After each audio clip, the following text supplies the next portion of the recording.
شهید عبدالرحیم غفورزی فرزند جنرال عبدالغفورخان سریاور که در سال 1327 در شهر کابل دیده به جهان گشود. شهید غفورزی تعلیمات ابتدایی و ثانوی خویش را در لیسه حبیبیه به پایان رسانید. در دوران مکتب در میان همگامانش از هوش بلند و استعداد درخشان بهره‌مند بود. او بعد از تکمیل دوره ثانوی وارد فاکولته ژورنالیسم دانشگاه کابل شد و بعد از فراغت از دانشگاه به وزارت امور خارجه راه یافت و در پست‌های مختلف کار نمود و به عنوان یک دیپلمات توانا تبارز کرد. زمانی که نیروهای اتحاد شوروی بر کشور عزیزمان افغانستان تجاوز کردند، جهت اشتراک در اجلاس سالیانه سازمان ملل متحد به نیویورک رفت. او با ابراز انزجار در برابر تجاوز برخلاف توقع رژیم در کنار ملت خود قرار گرفت و در مقر سازمان ملل متحد به افشای چهره حقیقی رژیم دست نشانده وقت و اشغال افغانستان توسط نیروهای اتحاد شوروی پرداخت و از حقانیت جهاد و مجاهدین حمایت کرد. او همچنان در اجلاس کشورهای غیر منسلک تجاوز ارتش سرخ را بر کشورمان به شدت محکوم کرد. او از مبارزه و جهاد ملت افغانستان در برابر نیروهای اشغالگر پشتیبانی کرد و کشورها و ملت‌های جهان را به حمایت از مردم افغانستان در مبارزه بر ضد اشغال کشورشان توسط نیروهای بیگانه فراخواند. در آن هنگام این موضوع گیری شهید غفورزی اثرات بسیار مهم در سطح بین المللی به سود جهاد گذاشت.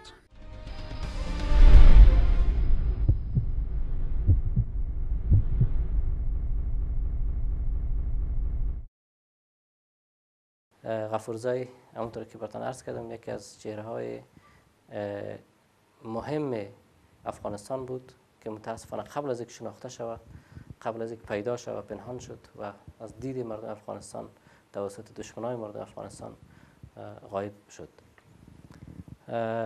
غفورزی در شرایطی که هیچ شهروند افغانستان نمیتونه او رو فراموش بکنه خودش آمد و ما کاملا به خاطر دارم در سال 74 وارد دانشگاه بلخ شد و در یک از سخنرانی‌های خود گفت که وقتی من طرف افغانستان می آمدم دخترک خوردیم دست خود به گردن من انداخت، گفت پدر تو وقتی افغانستان میری شاید سرنوشت شبیه کسایی شبیه که در افغانستان کشته شدن و امروز کسی از آنها نام نمیگیره.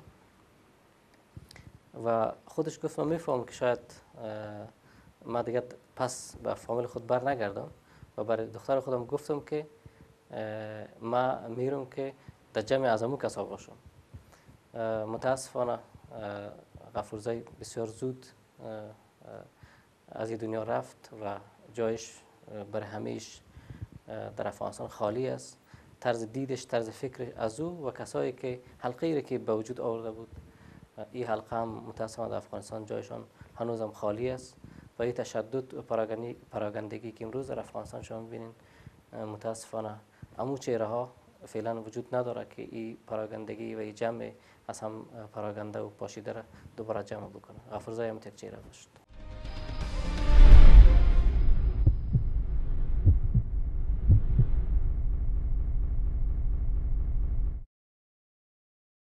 یک شخصیتی آگاه و باخبر بود. تحصیلات عالی داشت، مطالعه داشت، شوق داشت که بیاموزه. و همین خاطر است که در نقشی که ایفا کرد در پست‌های مختلف در وزارت خارجه و بعداً در صدارت و قبل از او نمایندگی افغانستان در ملل متحد، اما نمایانگر یک شخصیت آگاه و با دانش است. اصلاً با کمونیست ها خوب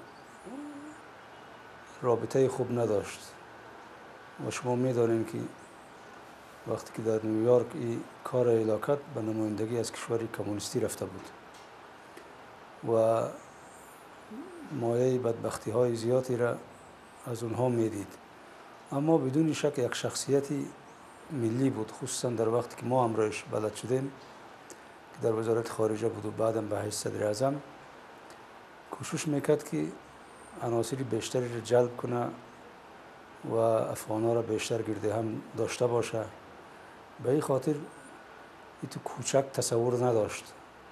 طایفه را، شخصی را اگر بدم میدید در حدود معقول، در حدود متوازن، در حدود روابط مشروع نگاه میکرد، احساسات و عواطف خوده و هیچگاه عاطفه غلبه نمیکرد که اصول پایمال کنه.